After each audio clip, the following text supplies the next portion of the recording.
Professor, o tema de hoje é posse. Falar de posse é falar de 70% das movimentações no mercado imobiliário são feitas através de posse.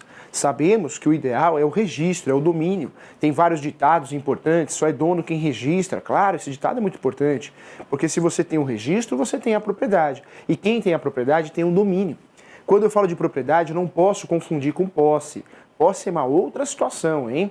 Propriedade é o fato de eu, ter um imóvel no nome. Quando o imóvel está no meu nome, lá no cartório de imóveis, é sinal que é meu. Meu porque eu tenho o domínio. Eu tenho a propriedade. Quando eu tenho domínio e propriedade, eu tenho um imóvel no meu nome. A verdade é uma só. Nem todo mundo que tem a propriedade no nome, nem todos que possuem o domínio, tem a posse. Posse é uma outra situação. Muitos dizem, alguns doutrinadores, que posse é uma situação fática. Eu concordo com isso, hein? Posse é uma situação fática. Professor, o que é posse? Posse não tem nada a ver com domínio e propriedade. Posse é posse. Quando eu falo de posse, é a situação fática. Nesse momento, eu estou aqui e tenho a posse desse local. Então, eu tenho a posse, situação fática. Quem é proprietário? O Cresce, né? Os estúdios da TV Cresce, o Cresce é proprietário. Mas quem tem a posse nesse momento sou eu, é o Felipe, o nosso amigo aqui, que está nos filmando. Então, nós temos a posse nesse momento, ok? Então, posse é isso. Então, entendendo a diferença de posse, entendendo a grande diferença de posse e domínio, fica mais fácil. E na prática, né, na advocacia, no mercado imobiliário, fica mais fácil entender. Precisa ter essa atenção, precisa dominar esse assunto e entender que posse é posse, domínio é domínio. Domínio é registro, domínio é propriedade. Posse não, uma situação fática. Olha que interessante. Professor, para que eu preciso saber de posse? Posse é importante demais. Quando eu falo de posse, 70% no Brasil é posse. Por mais que o ideal, o correto, o justo, né, a segurança jurídica só é gerada pelo domínio, pelo registro, 70% é posse. Aí vem a pergunta, professor, por que o brasileiro sabe que posse é arriscado, sabe que comprar posse pode perder tudo, porque não tem segurança jurídica, sabe que comprar posse pode cair num golpe, e pode, dupla, tripla, treta a venda. Eu tenho a posse daqui, nesse terreno, nesse momento, vendo para você. Só que eu vendo para você com contrato de gaveta de posse, cessão de direitos possessórios. Vendo para você, vendo para o Fernando, vendo para o Pedro, para a Paula, para a Heloísa, para o Sérgio, para a Érica. Vou vendendo. Vendendo para um monte de gente. Fato é que realmente é fácil fazer uma fraude com posse, né? Mas a maioria das documentações imobiliárias, a sua origem é de posse. Por quê? Porque é caro o registro no Brasil. Quando você fala em registrar um imóvel, muita gente compra um imóvel com 350 mil, 250 mil, mas usa o dinheiro da vida toda, da FGTS, fundo de garantia, tudo que tinha investiu ali. E esquece muitas vezes que tem outros gastos, né? Se eu tenho 250 mil para comprar um imóvel, eu não tenho 250 mil para comprar um imóvel. Eu tenho uns 200, porque 50 mil eu preciso guardar. Guardar para pagar a documentação imobiliária, guardar para pagar também imposto de renda, tributos, guardar um dinheirinho para dar uma reforma na casa, por mais simples que seja, uma pintura, alguma coisa sempre precisa, se for um imóvel usado. Se for um imóvel novo, também vai ter que ter algum reparo, né? Não só o reparo, mas você vai ter que investir em alguma coisa, um piso, um azulejo, não tem jeito. Então, infelizmente, muitos dos brasileiros compram o seu imóvel pelo sonho. O imóvel é o maior sonho do brasileiro.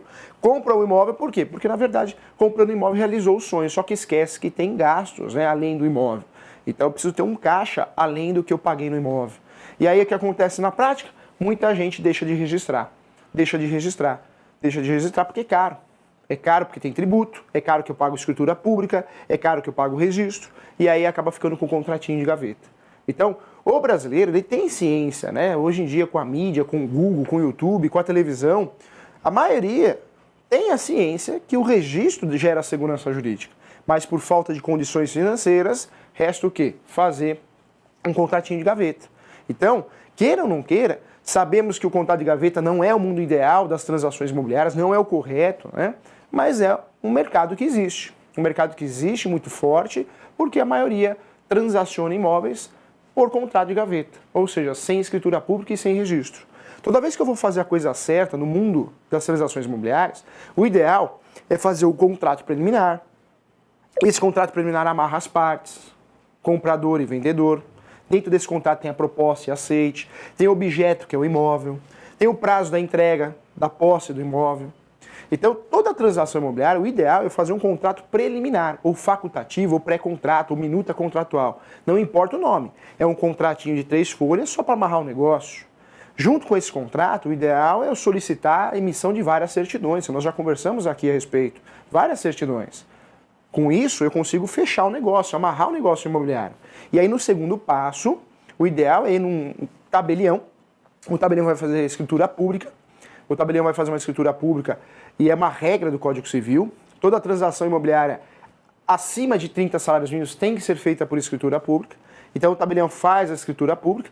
Pego essa escritura pública, quito todos os tributos, não pode ter débito de ITR, nem de IPTU, né, se for rural ou urbano, não pode ter outros débitos, quito tudo que é dívida e aí sim eu vou lá no cartório de imóveis, que é por competência. Pego essa escritura pública que eu paguei e não paguei barato e vou agora registrar e pago de novo. Uma escritura pública no Brasil pode chegar até R$34 mil, né? Pode chegar. Porque a escritura pública é uma tabela progressiva que muda toda hora, né? Tem o seu reajuste. Essa tabela é com base no valor do imóvel. Então, a escritura pública, quanto mais caro o imóvel, mais caro eu vou pagar na escritura pública. Depois que eu faço a escritura pública com um tabelião, eu vou e faço o registro. E pago para registrar. E o registro pode chegar também até R$34 mil pelo Brasil. Porque cartório é delegação do Tribunal de Justiça. Então, um imóvel muito caro, um imóvel de grande valor, de grande monta, eu posso gastar com documentação imobiliária R$120 mil, mais tributos, posso, é comum, é a realidade.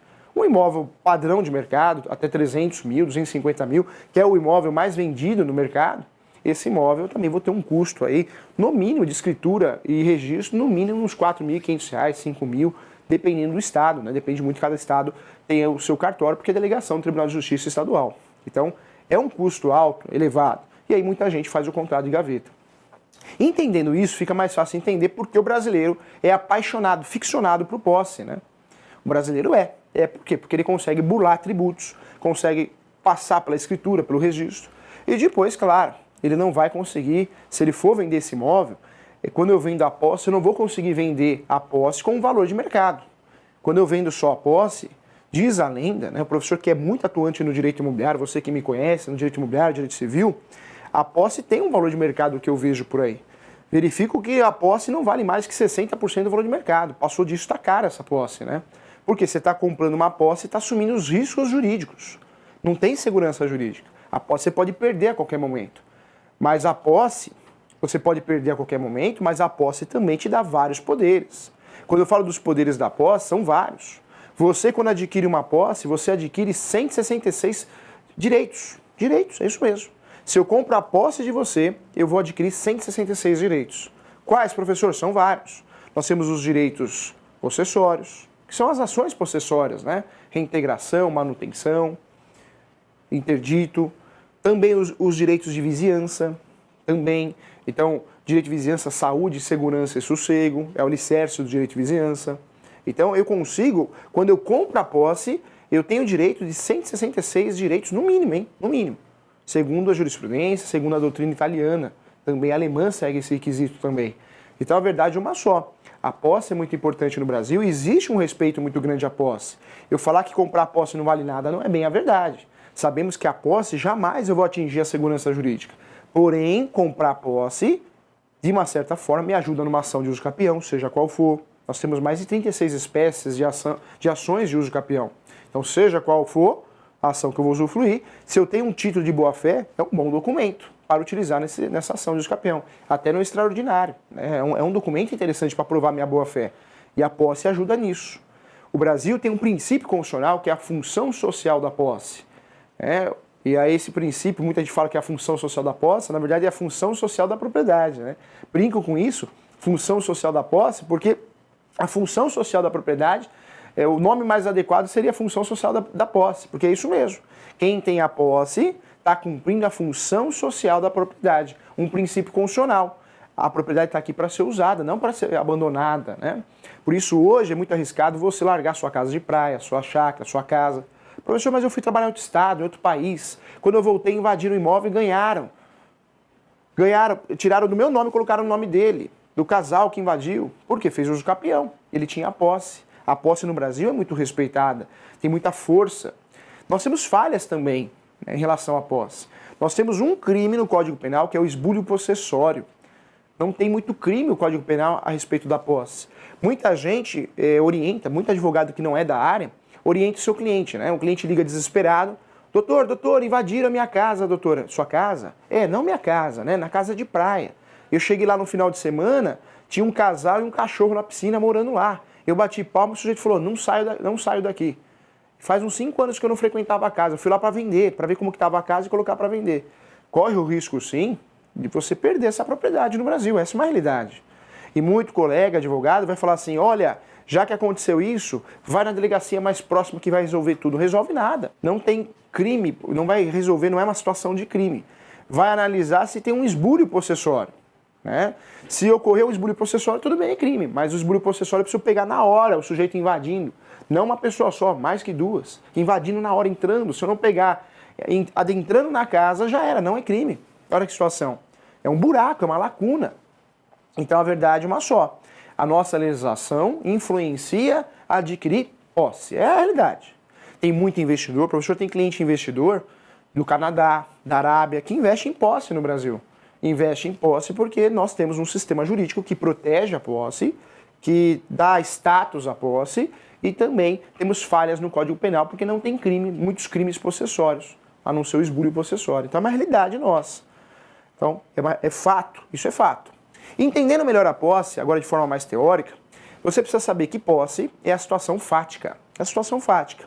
Posse é a situação fática e nós temos várias espécies de posse. Classificar a posse é importante classificar de diversas formas. A primeira classificação de posse é a posse de boa-fé. Nós temos a posse de boa-fé e a posse de má-fé. Posse de boa-fé é aquela posse que eu adquiri com boa-fé. Pelo menos com um instrumento de posse, um contrato de posse, eu adquiri com boa-fé. E tem a posse de má-fé, que é o contrário, né? É aquela posse que eu adquiri de uma forma ilegal, uma forma que não foi de boa-fé. A segunda classificação de posse que nós temos é a posse justa e injusta. Quando eu falo da posse justa, é uma posse que, pelo menos para o leigo, na cabeça dele ele adquiriu o imóvel. Ele não sabia que era posse e domínio. Essa diferença que a gente conversou no começo da aula, posse e domínio, na cabeça dele não existia. Para ele é a mesma coisa, e acontece. Muita gente sabe o que é posse, investe em posse. Mas muita gente é um leigo, não tem conhecimento de posse e domínio, acha que é a mesma coisa. Agarra aquele contratinho de gaveta, igual como se fosse o Leonardo DiCaprio no Titanic, né? Agarra ali e não solta. É meu contrato, aqui ó, tá no meu nome, só que é um contrato de gaveta. Então, essa também é a posse justa e injusta. Nós temos a classificação da posse clandestina. Essa posse clandestina é aquela posse que, na verdade, ela foi feita, né? Foi adquirida de forma ilegal, né? Então, a posse clandestina é aquela que foi invadida realmente, posse clandestina. Nós temos essa posse também, uma comunidade que invadiu um terreno, temos essa posse. E temos várias classificações de posses importantes, como a posse velha e a posse nova. Posse velha é aquela posse de mais de 1 ano. Posse nova é a posse que eu tenho sobre o imóvel com menos de 1 ano. O professor faz uma diferença? No mundo jurídico, totalmente, hein? As ações possessórias, que só cabe quando existe a posse, eu só posso usufruir dela quando eu tenho a posse. Para começar, é isso. E eu só posso pedir as tutelas provisórias, ou seja, uma liminar, para reintegrar você que invadiu a posse, o seu cliente, quando... Eu posso até pedir em qualquer momento, mas eu só vou conseguir êxito nisso quando eu faço o quê? Eu consigo detectar que a posse é nova. Se a posse é velha, ou seja, mais de 1 ano que você tenha, já é mais difícil tirar você, porque você tem a posse velha. Com liminar eu não tiro você. Eu posso tirar você com uma reintegração de posse com a ação lá no final, no objeto da ação, no julgamento da ação. Aí eu consigo tirar você. Olha que interessante. Então tem vários conceitos de posse. Tem um conceito novo, que o livro do professor está para sair, que é a posse alternada. Posse alternada. Eu gosto muito desse conceito. Posse alternada é aquela que você não tem a posse direta, né? Aquela posse direta ou indireta. Professor, o que é a posse direta? Eu tenho o domínio e eu moro aqui. Eu tenho o domínio. Mas eu resido aqui, então eu tenho a posse direta. Posse indireta, eu tenho o que, na verdade, na posse indireta? A posse direta é minha propriedade, mas eu aluguei. Você mora nela, você é inquilino. Eu tenho a posse indireta. Quem tem a posse direta é o inquilino. Quando eu falo de posse alternada, é a posse até 6 meses, né? Ou seja, é um imóvel que eu frequento pelo menos até 6 meses. A cada 6 meses, no mínimo, eu frequento. Eu tenho a posse alternada. Olha que legal. Conceito novo esse, não acha com facilidade no Google, não. posse alternada. Eu frequento até 6 meses, né? No mínimo 6 meses. Passou 6 meses, já não tem mais posse. Só posso ingressar com uma ação possessória quando eu tenho a posse, hein? Aí eu utilizo as ações possessórias. Nós temos fundamentos diferentes, que é a ação reivindicatória, ação de missão na posse. São ações diferentes. A ação de missão na posse, eu ingresso com essa ação quando eu compro um imóvel no leilão. Aí eu sei que alguém tem a posse, terceiro estranho, eu ingresso com a missão na posse. Reivindicatória, o efeito é o mesmo da ação de reintegração de posse, mas o meu fundamento na ação é, na verdade, o domínio, ou seja, o registro. Nós temos a figura ainda da composse. Professor, eu moro num sobrado, em cima mora meu irmão, então você tem a composse, né? E ele também, porque é a mesma matrícula, o mesmo prédio e um mora em cima do outro. Isso é chamado de composse. Agora nós temos uma novidade que vai virar tema no nosso programa também, da nossa aula, que é o direito à laje. Então a medida provisória trouxe à tona o direito à laje. Então você hoje, com essa medida provisória, com força de lei, você tem direito de fazer o uso capião ou a regularização do seu imóvel da laje. Então você mora embaixo, o irmão mora em cima. O irmão de cima pode regularizar o de baixo também. Sensacional, achei isso, hein? Isso é bom. Precisa dar alternativas para que possa realmente regularizar. Isso ajuda o Brasil, circular riqueza, é bom para todo mundo, gera segurança jurídica. Então, achei interessante esse instrumento. Quando eu falo de posse, é importante você lembrar que a posse para o uso capião é muito importante. Só ingresso com uma ação de uso capião quando eu tenho posse, e no mínimo 5 anos. Temos o uso capião de 5, de 10, de 15, né, o ordinário, o extraordinário, de 15 anos. E temos o uso capião de abandono de lar, 2 anos de posse. Veja que a ação de uso capião sempre tem que ter posse no meio, hein? É muito importante isso, tem que ter posse no meio. Professor, eu tenho a posse. Posso vender o quê? A posse. Professor, eu tenho o domínio. Posso vender a posse? Pode. Só que você não está fazendo uma grande coisa, né? Se você tem um domínio, ou seja, o registro do imóvel, para quê, meu filho? Você vai vender a posse. Se você vender a posse do seu imóvel, que está no seu nome, você vai perder um valor de mercado absurdo, porque posse não tem um valor maior que 60% do valor de mercado. Então, quem tem o domínio não vende a posse. Não há que se falar de vender a posse. Tem que vender o domínio. Só vende a posse quem tem a posse. E quem tem a posse? Quem já comprou a posse, quem invadiu, quem em alguma situação ocupou aquele imóvel. Então, tem a posse, eu vendo a posse. A posse no Brasil, ela gera um efeito maior que os direitos hereditários. Professor, é mais perigoso comprar direitos hereditários ou posse? Opinião do professor, e fundamento ela, hein? É mais seguro comprar no Brasil posse do que direitos hereditários. Porque direitos hereditários tem anuência dos herdeiros. Se um contrato de direitos hereditários foi mal feito, não tem anuência dos herdeiros, ou não foi oferecido para respeitar o direito de preferência dos herdeiros, esse contrato ele tem muita má-fé, esse contrato é fraco, até para aproveitar no uso capião. Então o ideal é eu comprar um imóvel por posse, em vez de comprar através de direitos hereditários, sempre por posse. O mundo jurídico, o ideal é registro. Mas se eu não tenho dinheiro para comprar registro, não tenho condições para fazer o registro, eu compro posse e não compro direitos hereditários. É importante falar sobre isso, hein? Professor, posse gera uma segurança? Não gera segurança jurídica. Mas a posse tem mais força do que direitos hereditários mal comprado, né? O mal comprado é sem anuência dos outros herdeiros, tá bom? Então olha que interessante aí. Quando eu falo de posse, quem tem a posse tem 166 direitos, vários direitos, mas os mais importantes são os direitos possessórios, das ações possessórias e também o direito de vizinhança. Mas quem tem a posse responde pelos efeitos da posse. Pode ser positivo ou negativo. O que é o negativo? Multa ambiental. Se você tem a posse, você pode sofrer uma multa ambiental. Você pode sofrer, quem tem a posse, pode sofrer com os efeitos da posse negativo. Mas quem tem a posse tem algo positivo. Quem tem a posse pode colher os frutos. E aluguel é frutos. O professor tem um cliente que comprou um grande imóvel, uma fazenda, só a posse. E aproveitou o quê? Os frutos, o eucalipto. Não sabia que o eucalipto valia tanto, né? Então o eucalipto vendeu os eucaliptos. E aí ganhou muito dinheiro com o eucalipto. Então aí fui entender aquela música. Comprei os eucaliptos só para ver se eu fico rico, né? Porque comprou eucalipto e vale muito. Não sabia disso. Tudo a gente aprende na vida, né? Qual que é o contrato que eu vendo posse no Brasil, professor? Contrato de cessão de posse. Cessão de posse. Ou cessão de direitos possessórios e afins. Esse é o contrato quando eu vendo posse. Hoje nós temos algumas normativas, instrumentos normativos, que permitem eu fazer a verbação no cartório, hein? Só que você precisa olhar o estado, que eu sei que o nosso programa, muita gente de Goiânia nos assiste, Brasília e outros locais, você precisa tomar cuidado, porque nem o cartório de imóveis é delegação do Tribunal de Justiça, então ele tem a delegação, tem fé pública, o oficial do cartório, e ele pode falar não para você, para mim, ele pode falar não. Então precisa analisar. Mas muitas posses eu consigo hoje fazer a verbação no contrato, mas precisa analisar com muita calma isso, o caso concreto, para não induzir a erro, tá? Mas fato é que quem tem a posse tem direitos possessórios, quem tem a posse tem 166 direitos e quem tem a posse consegue regularizar através das ações de uso capião. Quem tem a posse, o nome do contrato para vender essa posse que eu tenho é cessão de direitos possessórios ou cessão de posse, tá bom?